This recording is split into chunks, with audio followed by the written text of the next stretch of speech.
Imagina esto. Eres el candidato favorito para ganar la presidencia de Colombia. Las encuestas están de tu lado, las plazas están llenas, la gente corea tu nombre. Pero también sabes algo más. Sabes que hay hombres poderosos, que preferirían verte muerto. 18 de agosto de 1989. Soacha. Una tarima, miles de personas, un país cansado del miedo.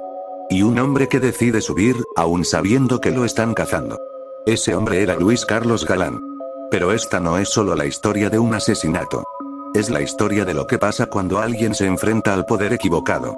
En los años 80, Colombia no era simplemente un país con narcotráfico. Era un país infiltrado. Jueces asesinados, periodistas amenazados, políticos comprados, carros bomba explotando en ciudades enteras. El miedo no era una sensación. Era una estrategia. Y en medio de ese panorama apareció Galán. No como un político más, sino como un problema. Porque decía algo que nadie quería decir en voz alta, que el narcotráfico no podía gobernar el país. Estamos cambiando la conciencia del pueblo colombiano. Que no se podía negociar con mafias. Que la extradición era necesaria.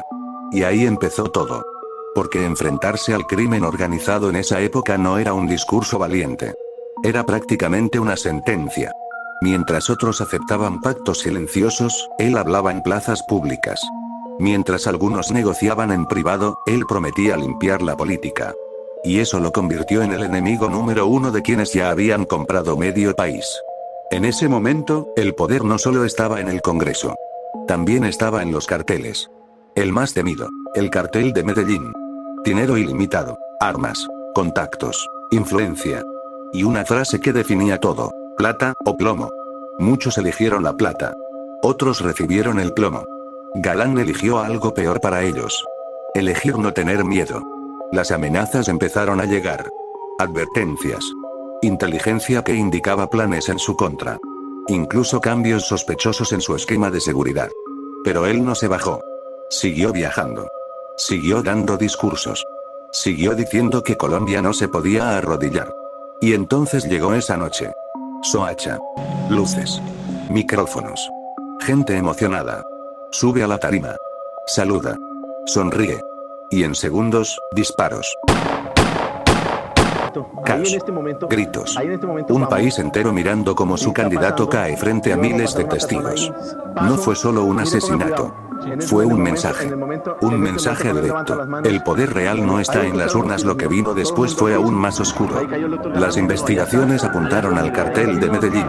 Pero con los años, la historia empezó a mostrar más capas. Errores inexplicables en su protección. Advertencias ignoradas. Movimientos políticos sospechosos. ¿Fue solo obra de sicarios? ¿O hubo algo más?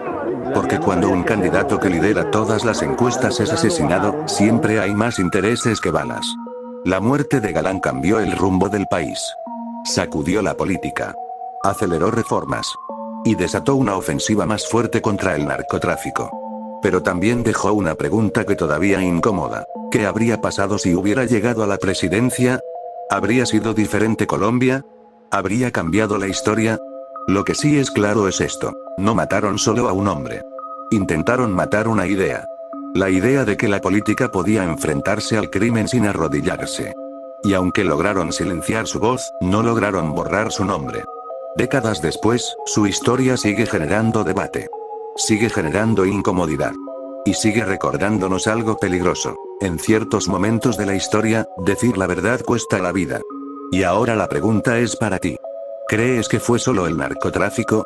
¿O hubo fuerzas más grandes que no querían que llegara al poder? ¿Sabe qué va? Yo le pusieron 80 guardaespaldas. Mira las fotos de todos los guardaespaldas de cada lado con la metralleta. Digo, no, y me sirvió eso.